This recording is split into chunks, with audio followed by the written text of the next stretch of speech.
salt, on heating give amide, on another strong heating give thioamide. Then after reduction to form first degree alcohol. Then after decarboxylation in two way by use of soda lime. What is soda lime? That is the mixture of NaOH and CaO in the ratio of 3:1. Then after by coal-based electrolysis, the mechanism is over. Then after ES reaction, that resonance, and by resonance we had identified it is meta directing group. So it form meta product nitration and bromination. Now we need to discuss just acidic nature, acidic nature of carboxylic acid, and after that this chapter will be over. So acidic nature. So once again, anyone please unmute and tell me, screen and voice both are clear? Anyone please unmute and tell me. Hello, am I audible? Yes. Okay. So now acidic nature of carboxylic acid. This is the last one. So as like in alcohol, the question was there, how can we show the acidic nature of alcohol? Alcohol के acidic nature कैसे show करेंगे? तो मैंने आपको बताया था reaction with Na, reaction with NaOH. So same is here. First of all, how can we prove that carboxylic acid is acidic in nature? So by these three reactions. The acidic nature of carboxylic acid is proven by these three reactions: reaction with sodium, reaction with NaOH, and reaction with NaHCO3. NaHCO3. So when any carboxylic acid react with sodium, so this is acid. What it means? Acid है, इसका मतलब क्या है? It will give the hydrogen. So Na will comes at the place of hydrogen to form sodium salt of carboxylic acid and release hydrogen.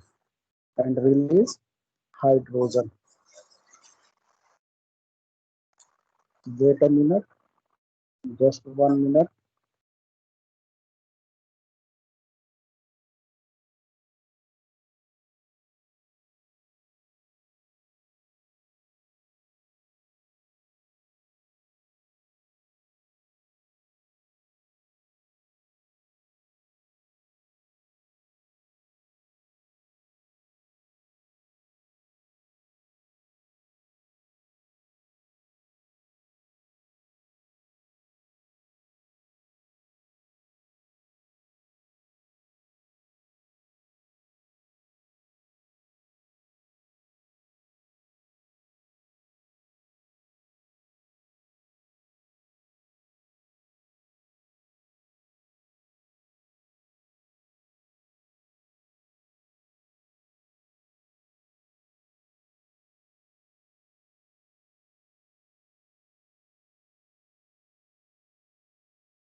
Sorry for this. So we are in the acidic nature of carboxylic acid. So how can we prove that carboxylic acid is an acid? So first of all, reaction with sodium. When carboxylic acid react with sodium, then it forms sodium salt of carboxylic acid and release the H2 as like in alcohol. But alcohol में क्या बनता था? In alcohol, it was formed RONA, sodium alkoxide, and here it will form sodium salt of carboxylic acid or sodium carboxylate. Same is with NaOH. So it release H because acidic nature. So it forms sodium salt of carboxylic acid and water. This you can say neutralization reaction. Why? Because carboxylic acid is acid and NaOH is base. So acid base react to form salt and water, that is neutralization reaction. And third, with NaHCO3. So this topic is related with your class 10th acid, base and salt chapter. When any acid react with sodium carbonate or sodium bicarbonate, दोनों में से कुछ भी होता है, then it produce salt, water and release carbon dioxide. So it is also showing that carboxylic acid is acid. Now, sir yes, sir जो second वाला reaction है सर NaOH के साथ, सर उसमें CO बॉन्ड क्लीवेज होना चाहिए ना? CO bond cleavage होना चाहिए, क्यों? Because NaOH is strong. NaOH क्या है? Strong base है. So NaOH will be show the basic nature. ये sir Carboxylic acid will not show the basic. ऐसा रिएक्शन होना चाहिए ना सर, वहाँ पे OH हमें स्ट्रॉन्ग न्यूक्लियोफाइल मिल जा रहा है, तो फिर सब्स्टिट्यूशन रिएक्शन होगा तो सर RCOO और फिर OH बनना चाहिए, C डबल बॉन्ड OH। आप कह रहे हैं कि ये बनना चाहिए RC double bond O and OH, ठीक है? Yes sir. तो आपको ऐसा क्यों लग रहा है कि ये न्यूक्लियोफिलिक सब्स्टिट्यूशन रिएक्शन नहीं है? क्योंकि मैंने कहा कि H के जगह पे Na आ जाएगा, इसलिए मैंने आपसे कहा कि एलिफैटिक में अधिकतर न्यूक्लियोफिलिक ही होता है। आप ये H के जगह पे Na मैंने कर दिया तो आपको लगा कि E मतलब इलेक्ट्रोफाइल आ रहा है। नो, आपने ऐसा क्यों नहीं सोचा कि OH will be displaced by RCOO minus? OH जो है RCOO माइनस से डिस्प्लेस हो रहा है। मैंने आपसे कहा कि मैकेनिज्म अलग होता है, यहाँ पे मैं आपको कल बता रहा हूँ कि आपको क्या डिस्प्लेस करके क्या लगा देना है। मैंने ये क्वेश्चन आपसे पीछे भी एक बार डिस्कस किया है कि इलेक्ट्रोफिलिक सब्स्टिट्यूशन रिएक्शन एलिफैटिक में या ओपन चेन में जल्दी नहीं होता है। That is the major property और main property of aromatic. So मेरे ये कहने पे कि NaH के जगह आ रहा है, इसका मतलब ये इलेक्ट्रोफिलिक सब्स्टिट्यूशन रिएक्शन नहीं है, ये SN रिएक्शन ही है। OH is going to be displace this RCOO minus and second thing आपने कहा कि RC double bond O and OH, so OH यहाँ इससे मिलेगा और OH यहाँ पे इससे भी मिलेगा, दोनों से। और जब दोनों एक दूसरे के साथ होंगे तो कंपैरिजन होगा, which one is more basic. जैसे आपको बताया गया था अल्कोहल में भी कंपैरिजन होता है कि which one is more basic, that is carboxylic acid is more basic और NaOH इज मोर बेसिक। सो यहाँ लिखा हुआ है carboxylic acid is weak acid, ठीक है? Weak acid that is means acidic and alcohol is means NaOH is strongest base. जब NaOH strongest base है, यहाँ इन दोनों में कंपैरिजन होगा। कंपैरिजन होने के बाद पता चलेगा कि ये OH आसानी से देगा इन कंपैरिजन टू दिस। और जो आप कह रहे हैं RCO क्यों नहीं मिला, सो RCO स्टेबल उतना नहीं है। अगर यहीं पे आप RCOO ले लेंगे तो ये ज्यादा स्टेबल है। यही चीज यहाँ पे डिस्कस करने जा रहे थे सी,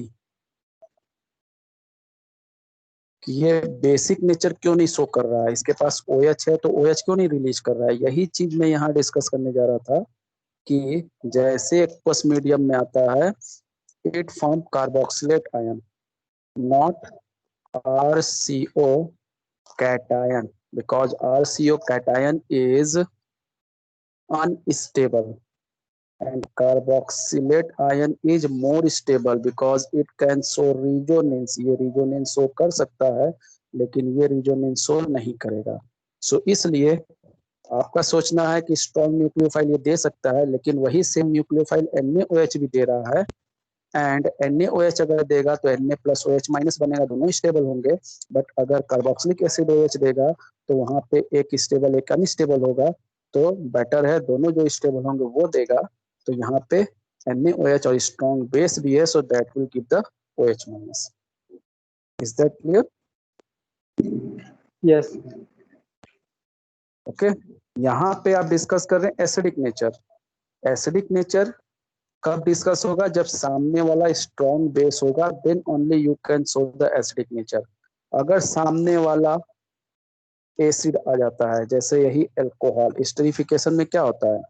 इन स्टेरिफिकेशन इट कैन गिव, ठीक है, स्टेरिफिकेशन में क्या होता है? यहाँ पे आपका एल्कोहल होता है, तो आपका हो जाता है alcohol is more acidic then carboxylic acid. Alcohol carboxylic acid से ज्यादा एसिडिक होता है। सो एल्कोहल एसिडिक नेचर शो करता है, तो ये H प्लस देगा, ये H प्लस नहीं देगा। जब एसिड बेस का रिएक्शन होता है तो सबसे पहले दोनों का नेचर दिखाता है, कौन ज्यादा एसिडिक है, कौन ज्यादा बेसिक है। वही प्रॉपर्टी वहां पे शो होती है। I think it is clear. So अगला जो हम डिस्कस करने जाते हैं वो भी आपने इस क्वेश्चन में ले लिया कि why it not form R C double bond O. ये R C double bond O क्यों नहीं बना रहा है? ये क्यों कार्बोक्सिलेट ही हर बार बना रहा है? Because carboxylate ion show the resonance, so it stabilise. इसलिए ये इसको क्या कर दे रहा है? स्टेबलाइज कर दे रहा है। So carboxylate ion is stable one due to resonance. ये वन रिजोनेंस है, ये टू रिजोनेंस है, और ये इसका हाइब्रिड स्ट्रक्चर है।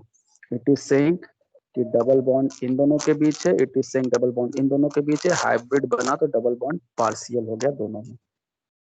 सो both the C double bond means, आपको लग रहा था ये सी डबल बॉन्ड ओ है, ये सिंगल बॉन्ड ओ है, टूट जाना चाहिए। रिजोनेंस बता रहा है कि दोनों जो है पार्शियल डबल बॉन्ड है। This one is also double bond, this one is also double bond, and hydrogen जो है वो सिंगल बॉन्ड ही है। So this can be remove easily in comparison to this one. That's why वहां पे आपका H केवल रिलीज हो रहा है, OH नहीं। So it is acid. Now same reaction आप, अब ये आपको बता रहा है इसका Ka वैल्यू, ठीक है। सो वही hydrolysis of acid, class 11th में आपने पढ़ा है इक्विलिब्रियम में। Hydrolysis of acid KPKA, that is the dissociation constant of acid, ठीक है, और इक्विलिब्रियम कांस्टेंट ऑफ एसिड। तो ये एसिड हाइड्रोलिसिस किया, ये बनाया। इक्विलिब्रियम कांस्टेंट कैसे लिखेंगे? K concentration of product divided by concentration of reactant. ये आपने लिख दिया, क्लास 11 का। ये आता नहीं है डिराइव करने को, बस आपके बुक में दिया तो दिखा दिया जरा। अब यहाँ पे, ठीक है, K इंटू वाटर को इधर ट्रांसफर कर दिया, क्योंकि वाटर तो प्योर लिक्विड होता है। प्योर लिक्विड का क्या होता है? 1 होता है। तो वैसे भी वाटर वाटर यहाँ से कैंसिल ही हो जाएगा, कोई मतलब रहेगा नहीं। सो वाटर का तो 1 होता है, तो वाटर को यहाँ ला करके लगा दिया, और फिर ये K बना दिया, मतलब एसिड का कांस्टेंट। एसिड के कांस्टेंट का फॉर्मूला ये हो गया, that is anion cation by acid. Water pure liquid है, तो इसका तो 1 हो जाएगा, आपको पता है। सो ये जो आया, ये Ka आया। इस फॉर्मूले से हम Ka निकालते हैं, और Ka से फिर निकालते हैं pKa। pKa जैसे आपको बताया गया था बेस में, अमाइन में। अमाइन में कहा गया था Kb is inversely proportional to pKb। वैसे यहाँ पे भी होगा, Ka is inversely proportional to pKa। pKa, Ka is inversely proportional to pKa, ठीक है। सो ये फार्मूला pKa का है, ये फार्मूला Ka का है। Ka निकालने के लिए ये लगाएंगे, और pKa निकालने के लिए माइनस लॉग Ka कर देंगे। सो Ka will decide that the acid is strong or weak. So Ka is, जैसे बेस के लिए होता था Kb, वैसे ये है Ka is directly proportional to acidic nature। जिसका Ka वैल्यू, जिस कार्बोक्सिलिक एसिड का Ka वैल्यू सबसे ज्यादा होगा, वो सबसे ज्यादा एसिडिक होगा। And pKa is inversely proportional to acidic nature, मतलब जिसका pKa ज्यादा होगा वो आपका क्या होगा? वीक एसिड होगा। जैसे आपका जस्ट लाइक अमाइन, अमाइन में Kb ज्यादा होता था तो स्ट्रॉन्ग बेस, पीकेबी ज्यादा होता था तो वीक बेस। सो पीके वहां पे केबी पीकेबी था, यहाँ पे के पीके है। तो पीके से पूछेगा तो रिवर्स जाना है, जिसका पीके ज्यादा होगा उसका एसिडिक नेचर कम होगा, जिसका पीके कम होगा उसका एसिडिक नेचर ज्यादा होगा। और के से अगर पूछेगा तो जिसका के जितना कम होगा, ठीक है, उसका एसिडिक नेचर उतना कम होगा, जिसका के जितना ज्यादा होगा उसका एसिडिक नेचर उतना ज्यादा होगा। ठीक है। Now next one, effect of substituent. जैसे हमने पढ़ा था अमाइन में और एल्कोहल में कि जब कोई सब्स्टिट्यूएंट आके अटैच हो जाता है तो इसका एसिडिक नेचर बढ़ता है कि घटता है। This is very important one another.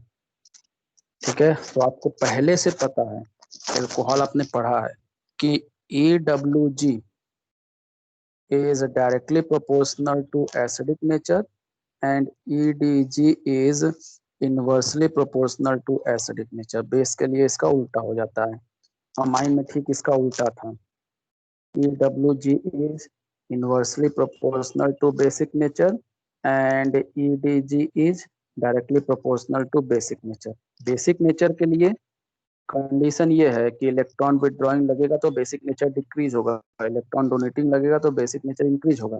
और एसिडिक नेचर के लिए एल्कोहल में बताया गया था, फिनॉल में, नॉट एल्कोहल, फिनॉल, फिनॉल में बताया गया था कि EWG लगता है तो एसिडिक नेचर इंक्रीज होता है, EDG लगता है तो एसिडिक नेचर डिक्रीज होता है। तो same is written here. Substituent का पहले देख लीजिए, when an EWG group is attached then it increase the acidic nature of carboxylic acid। ये हो गया EWG, ये भी है। अब EDG का ये, if EDG is attached then it decrease the acidic nature।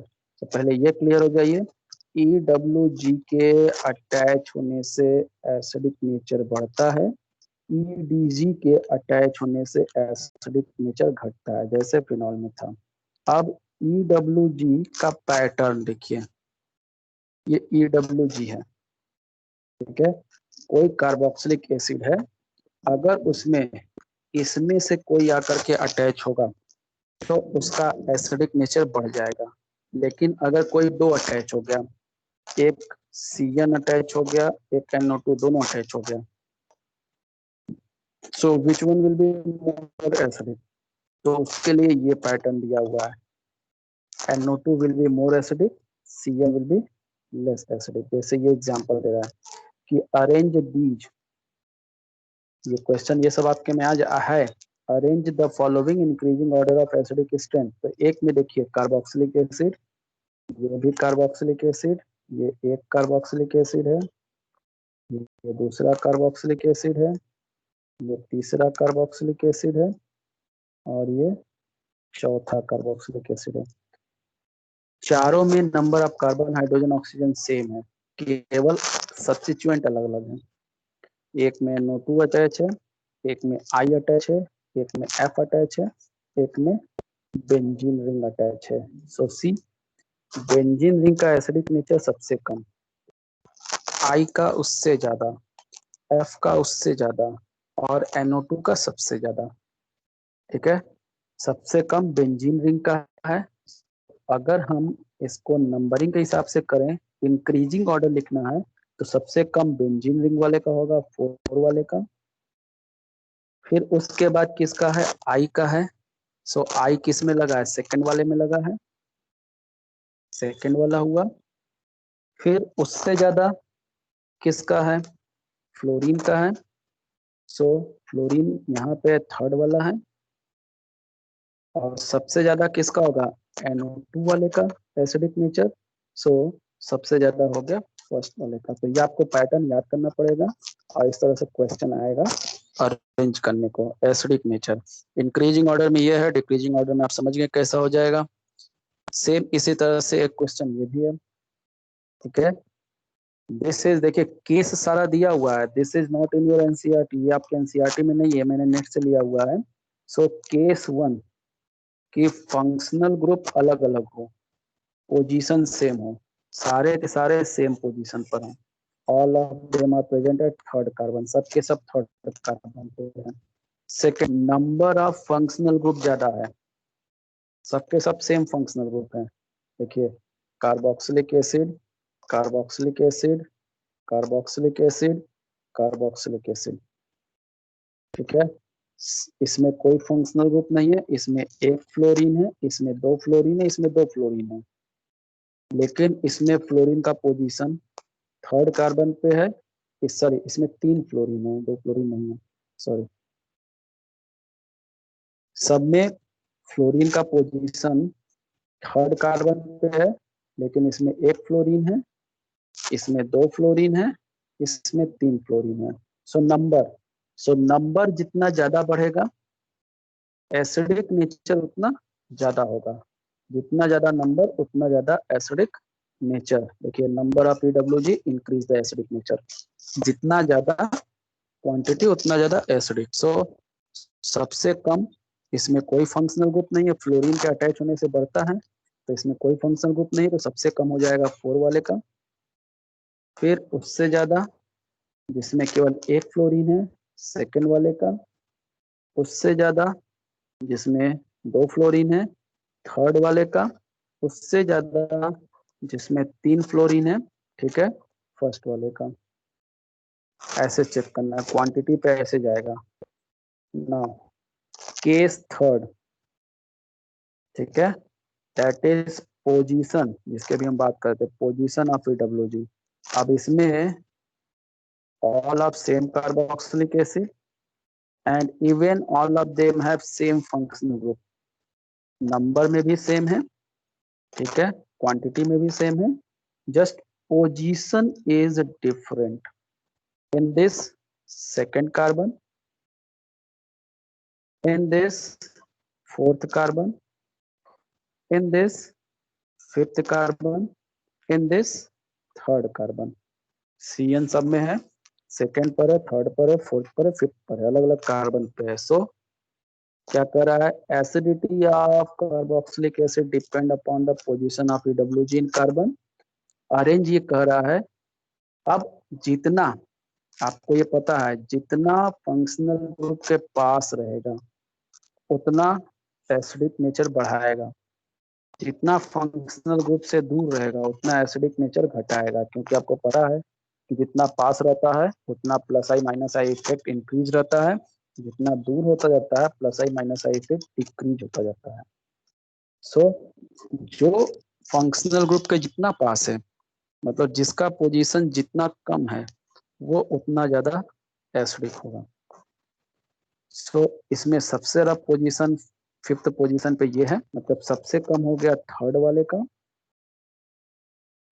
ठीक है। उसके बाद फोर्थ पोजीशन पे सेकंड वाला है, उल्टा साइन लगा दिया मैंने, ये साइन रहेगा सबसे कम। फिर सेकंड वाला है फोर्थ पोजीशन पे, फिर उसके बाद फोर्थ वाला है थर्ड पोजीशन पे, और फिर सेकंड पोजीशन पे फर्स्ट वाला है, तो सबसे ज्यादा हो गया फर्स्ट वाले का। सो तीन केस आया, ठीक है। एक आया कि कौन सा फंक्शनल ग्रुप है, सब्स्टिट्यूएंट है, उसके बेसिस पे। सेकंड आया क्वांटिटी कितनी है, उसके बेसिस पे। थर्ड आया पोजीशन, तो जितना जितना पास रहेगा कार्बोक्सिलिक एसिड के उतना स्ट्रॉन्ग एसिड, जितना कार्बोक्सिलिक एसिड से दूर होता जाएगा उतना वीक एसिड। Remember this. अब हमारा आया ईडीजी का, बस अब उसी तरह से ईडीजी देख लीजिए, ठीक है। ईडीजी से डिक्रीज होगा, इसी पे अप्लाई कर लीजिए। ईडीजी से डिक्रीज होगा, जितना क्वांटिटी बढ़ेगा उतना डिक्रीज होगा, और जितना दूर जाएगा उतना एसिडिक नेचर बढ़ेगा, जितना पास रहेगा उतना एसिडिक नेचर घटेगा। सो सी, देखिए, ये स्ट्रेट चेन 4 कार्बन की है, ये 4 कार्बन पे 2 ईडीजी लगा हुआ है, ये 4 कार्बन है, इस पे एक ईडीजी लगा हुआ है, ये 3 कार्बन है। सो 3 कार्बन है, 4 कार्बन है, 4 कार्बन पे, ठीक है। अगर आपको इसको मैच करना है तो एक और सिंपल वे में मैच कर सकते हैं, 3 4 कार्बन को हटा करके सबको 3 कार्बन ले लीजिए और आपके लिए इजी हो जाएगा। 3 कार्बन इसमें, ठीक है, कोई एल्किल ग्रुप नहीं लगा है। इसमें 3 कार्बन से ज्यादा एक एल्किल ग्रुप है, इसमें 3 कार्बन से ज्यादा 2 एल्किल ग्रुप है, इसमें 3 कार्बन से ज्यादा 3 एल्किल ग्रुप है, मतलब 3 ईडीजी है। तो सबसे जितना ज्यादा ईडीजी उतना एसिडिक नेचर कम। तो सबसे ज्यादा ईडीजी 1 नंबर पर है, सबसे कम एसिडिक इंक्रीजिंग ऑर्डर लिखना है। फिर आया that is second and third वाला जिसपे 2 ईडीजी ग्रुप अटैच है। फिर आया सेकेंड वाला जिसपे 1 ईडीजी ग्रुप अटैच है। और फिर आया सबसे ज्यादा एसिडिक फोर्थ वाला जिसपे कोई ईडीजी ग्रुप अटैच नहीं है। So this is the pattern. So ये हमारा हो गया acidic nature. So if any question is there related with acidic nature then you can ask. पहला आया कि alcohols sorry carboxylic acids are acid और base, then acid, how can you show this by these 3 equation। then after how you can say it is acidic, it can't be basic or it cannot act as basic as comparison to acidic nature because it from carboxylic ion which is stable, so it will acidic nature is more important. Now how can we calculate the acidic nature? So by equilibrium constant that is given here, and then after what is the effect of substituent on acidic nature? EWG attach होगा तो increase होगा, EDG attach होगा तो decrease होगा। EWG में ये है pattern कि ऐसे ऐसे अटैच होगा तो बढ़ेगा। तो इसके बेसिस पे एक केस है। दूसरा क्वांटिटी कितनी अटैच है उसके बेसिस पे है। तीसरा पोजीशन कहाँ पर है इसके बेसिस पे है। और फिर EDG अटैच होगा तो डिक्रीज होगा इसके बेसिस पे। सो this is about the acidic nature. So if any one of you have